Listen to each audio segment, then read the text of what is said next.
Assalamualaikum warahmatullahi wabarakatuh. Hello good people. Dalam video kali ini saya akan membahas mengenai pikiran manusia. Pikiran manusia itu terbagi menjadi dua, ada pikiran sadar dan pikiran bawah sadar. Nah, sebelum kita memasuki pembahasan, kalian pernah ngalamin gak sih? Kayak tiba-tiba kalian itu pengen makan. Cuman ketika ditanya kalian mau makan apa, kalian gak tahu. Pokoknya aku mau makan aja gitu. Yang kedua, ketika kalian sudah sampai kantin atau di warung, nah di sana kan banyak tuh pilihan makanan. Nah, ketika kalian lihat-lihat menu makanan, pasti kalian mempertimbangkan banyak hal dalam pemilihannya. Bisa jadi kalian mempertimbangkan waktu kalian makan. Bisa pagi, siang, atau sore, ataupun malam. Kalian pasti mempertimbangkan hal itu. Yang kedua, kalian juga pasti mempertimbangkan budget yang kalian bawa. Ketika kalian membawa uang 20.000, pasti kalian mencari menu yang sesuai dengan uang yang kalian bawa. Dan masih banyak lagi pertimbangan yang lainnya. Nah, dari dua contoh tersebut, kita sudah dapat membedakan mana pikiran sadar kita dan mana pikiran bawah sadar kita. Nah, yang pertama, ketika kita tiba-tiba ingin makan, itu merupakan pikiran bawah sadar kita. Karena ketika kita ditanya, kita tidak memiliki jawaban atau kita tidak memiliki alasan dari tindakan yang kita lakukan. Itu karena pada saat itu, pikiran sadar kita memang tidak ikut campur dalam pemilihan proses tersebut. Nah, seperti itu ya. Dan yang kedua, ketika kita memilih menu makanan dan mempertimbangkan banyak hal, itu merupakan pikiran sadar kita. Karena pada saat itu kita menggunakan kesadaran kita dan kita juga menggunakan data-data atau informasi yang kita punya di dalam pikiran kita untuk menentukan mana makanan yang harus kita pilih. Sehingga setiap orang itu pasti memiliki pikiran sadarnya masing-masing dan berbeda-beda sesuai dengan pengalaman atau data-data yang telah masuk ke pikirannya masing-masing. Dari ilustrasi tersebut, kita dapat menarik kesimpulan bahwa pikiran sadar merupakan suatu proses pemikiran atau proses mental yang kita sadari dan kita dapat mengendalikannya dengan sengaja. Namun, pikiran bawah sadar itu sebaliknya. Pikiran itu di luar kendali kita, sehingga kita tidak menyadarinya dan sangat sulit untuk mengendalikannya dengan sengaja. Nah, seperti itu ya teman-teman. Nah, selanjutnya, kalian tahu nggak sih atau kalian pernah lihat gunung es di belahan dunia lain yang di atasnya itu bisa kita lihat dan di bawahnya itu tidak bisa kita lihat. Nah, untuk lebih jelasnya coba kalian perhatikan gambar berikut ini. Kalian bisa lihat kan di gambar tersebut, untuk bagian atasnya itu diibaratkan pikiran sadar kita. Dan untuk bagian bawahnya yang mendominasi atau yang paling besar itu diibaratkan dengan pikiran bawah sadar kita. Nah, dari gambar tersebut kita bisa lihat bahwa pikiran bawah sadar kita ini memiliki dominan atau memiliki space yang sangat besar gitu. Nah, dari gambar tersebut kita bisa lihat jika dipresentasikan, pikiran sadar kita itu hanya sebesar 12% dan pikiran bawah sadar kita itu sebesar 88%. Dan it's mean pikiran bawah sadar ini itu memberikan pengaruh yang lebih besar terhadap kita. Namun, kita tidak pernah menyadarinya sehingga manusia ini terprogram oleh pikiran bawah sadar mereka sendiri dan pikiran tersebut itu akan menjadi pola kehidupan mereka karena disinilah sumber keinginan, harapan, impian, emosional dan menyimpan semua memori baik ketika kita kecil, memori yang positif maupun yang negatif semuanya tersimpan dalam pikiran bawah sadar ini. Nah, coba kalian perhatikan di dalam gambar gunung es tadi itu terdapat skat atau pembatas antara pikiran sadar dan pikiran bawah sadar. Nah, skat atau pembatas ini bisa kita sebut dengan RAS atau Reticular Activating System atau biasa dikenal juga dengan critical factor. Nah, Reticular Activating System ini menjaga agar otak kita tidak overload dengan informasi dari kelima panca indera dengan cara memilah-milih, menggeneralisasi, atau membuang data-data yang tidak sesuai dengan kriteria Reticular Activating System dari diri kita. Contoh fungsi dari RAS, ketika kita menggunakan kerudung, kita menggunakan pentul. Tiba-tiba pentul yang kita gunakan itu jatuh di atas keramik yang keramiknya itu memiliki pola rumit atau menyebabkan kita kesulitan untuk mencari pentul ini. Tapi karena kita fokus untuk mencari pentul itu, Race ini akan men-setting pikiran kita hanya terhadap benda yang kita cari, sehingga dia akan mengkoordinasi atau dia akan mengorganisasikan tangan dan mata kita hanya fokus untuk mencari pentul, sehingga benda-benda yang lainnya akan diabaikan karena tidak sesuai dengan kriteria race. Selanjutnya, contoh yang kedua. Nih, biasa terjadi ketika kita di dalam kelas. Ada guru yang menjelaskan atau guru kita sedang menjelaskan dan ada teman kita yang mengobrol. Di saat itu kita sudah memutuskan bahwa pembicaraan atau guru yang sedang menjelaskan itu lebih penting daripada obrolan teman kita. Sehingga di saat itu race kita men-setting otak kita untuk fokus terhadap pembicaraan atau apa yang sedang dibicarakan oleh guru. Sehingga dia akan mengkoordinasikan atau dia akan mengorganisasikan telinga dan mata kita hanya fokus terhadap guru dan meloloskan apa yang dibicarakan oleh guru. Sehingga walaupun teman kita mengobrol dengan cukup keras dan terdengar di telinga kita, ketika race-nya itu sudah men-setting pikiran kita, maka apa yang dibicarakan ini tidak akan lolos ke dalam pikiran kita. Karena kita sudah men-setting otak kita atau race-nya itu sudah men-setting otak kita untuk fokus terhadap apa yang dibicarakan oleh guru. Seperti itu fungsi dari race. Selanjutnya, setelah kita mengetahui hak kendali pikiran sadar dan bawah sadar kita, maka selanjutnya apa sih fungsi dari keduanya itu? Yang pertama, pikiran sadar berfungsi untuk mengenali informasi yang masuk dari panca indera kita, mengambil data. Nah, mengambil data ini sumbernya itu dari panca indera tadi. Nah, selanjutnya membandingkan dengan memori yang ada, menganalisis informasi tersebut, dan yang paling penting di dalam pikiran sadar kita itu ada fungsi will atau fungsi kemauan. Nah, kemauan di sini itu untuk memutuskan respon spesifik apa yang dilakukan terhadap informasi tersebut, mau atau tidak, seperti itu. Selanjutnya, pikiran sadar ini terletak di bawah korteks otak. Tingkat kesadaran ini berisi semua hal yang pernah dicermati pada saat tertentu, sehingga hanya sebagian kecil saja dari kehidupan mental seperti ingatan, persepsi terhadap suatu hal, perasaan, dan pikiran yang masuk ke dalam tingkat kesadaran ini. Semua proses yang terjadi pada tingkat kesadaran ini merupakan hasil dari penyaringan yang diatur oleh stimulus dan tidak akan bertahan lama. Sehingga jika kita berbicara dengan pikiran sadar ini, itu berkaitan dengan memori jangka pendek. Memori jangka pendek ya. Proses mental yang terjadi dalam pikiran sadar ini kemudian akan ditekan masuk ke dalam bawah sadar kita. Sehingga apapun yang terekam ketika kita sadar, itu semuanya akan masuk ke dalam pikiran bawah sadar kita.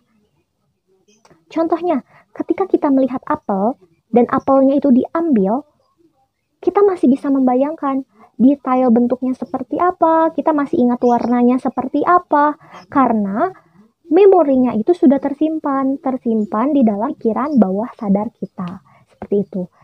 Semua informasi yang kita ingat berarti sudah masuk ke dalam pikiran bawah sadar kita. Seperti tadi, ketika kita melihat apel, apelnya dibawa. Ketika kita mengingat kata apel, kita masih bisa mengingat bahwa oh bentuknya seperti ini, warnanya seperti ini, seperti itu. Karena kita ada datanya, kita punya datanya di dalam pikiran kita. Contoh yang lain, ketika kita mendengar kata sedih, kata bahagia, kamu pasti akan melihat sebuah senyuman ketika kata bahagia. Semuanya itu akan dilihat dan direkam dan akan kita aplikasikan. Ketika kita mendengar kata sedih, pasti di dalam pikiran kita murung, kita menangis. Nah, semuanya itu akan terekam di dalam memori pikiran kita. Seperti itu. Sehingga dengan kata lain, jika kita banyak melihat dan merasakan kondisi menyedihkan, itu akan berdampak pada pola kehidupan kita. Jika kita banyak mengalami bahagia, kita banyak mengalami senyuman, itu akan berdampak juga ke dalam pola kehidupan kita. Kita akan penuh dengan kegembiraan, keceriaan, kita akan menjadi orang yang cheerful, seperti itu. Sehingga apapun yang kita lihat itu akan menentukan pola kehidupan kita, seperti itu. Pada usia sekitar 3 tahun, pikiran sadar mulai aktif. Pikiran sadar adalah bagian otak yang digunakan untuk berpikir atau logika dan hanya mewakili sekitar 1/10 dari kemampuan otak.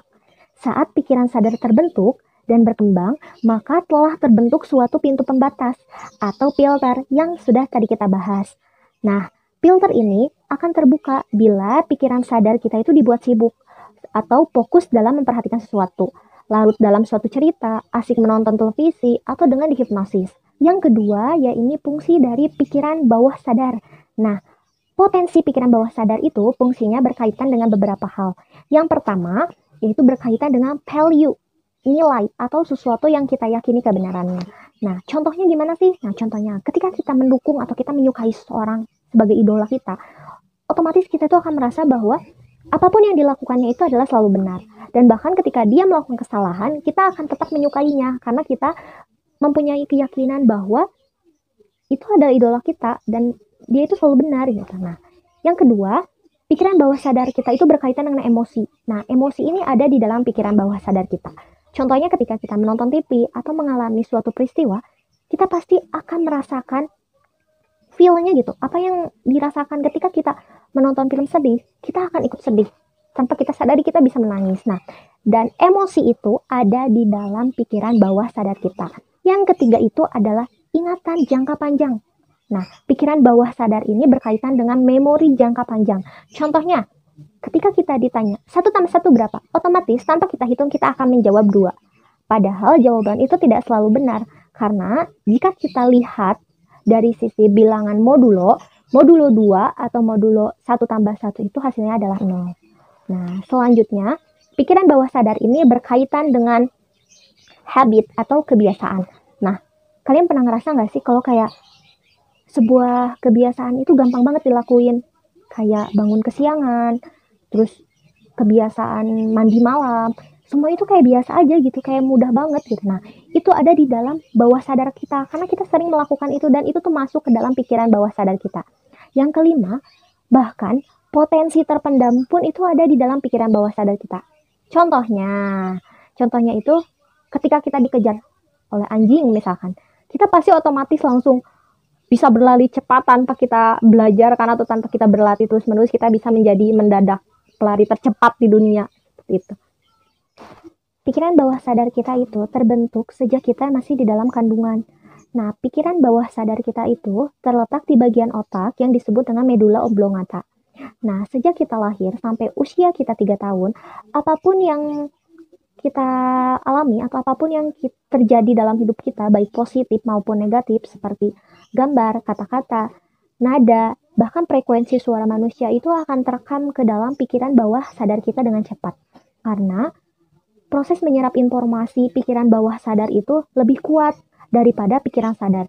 Sehingga pengalaman atau kejadian yang kita alami sewaktu kecil yang memiliki emosi paling tinggi atau yang paling intens itu akan terekam dan akan selalu terbenam atau akan selalu ada di dalam pikiran bawah sadar kita. Selanjutnya, seorang anak yang berusia 0-3 tahun, filter atau resnya itu belum berkembang dengan baik, sehingga dia itu mampu menerima atau dia itu mampu memperoleh informasi dari orang lain begitu saja tanpa memfilter atau tanpa berpikir panjang gitu. Anak usia 0-3 tahun ini dia tidak menyaring informasi atau sugesti apapun yang diterima dari lingkungannya. Dia menganggap bahwa semua itu ya benar, sehingga itu akan masuk ke dalam memori jangka panjangnya. Sehingga fase ini tuh merupakan fase kritis dalam pertumbuhan anak. Jika orang tuanya banyak memberikan positif, memberikan tindakan yang positif atau perintah yang positif, maka anaknya akan tumbuh dengan sikap atau karakter positif. Namun sebaliknya, jika penuh dengan negatif, maka karakter yang akan tumbuh pun adalah karakter yang negatif. Seiring bertambahnya usia, maka res akan terbentuk dan semakin menguat hingga dewasa. Ketika manusia sudah dewasa dan dalam kondisi sadar, res akan menghalangi afirmasi atau sugesti yang ingin ditambahkan atau yang ingin ditanamkan ke dalam pikiran bawah sadar kita. Sugesti yang diucapkan secara sadar akan terhalang oleh res, sehingga efeknya sangat kecil atau bahkan tidak ada efek sama sekali. Karena resnya itu sudah membentengi pikiran bawah sadar kita itu agar tidak terkontaminasi atau programnya itu sudah tidak harus diganggu gugat gitu. Contohnya, ketika ada anak yang dia ingin diperhatikan atau ketika temannya berbicara, dia ingin berbicara, dia memotong dengan nada yang cukup tinggi.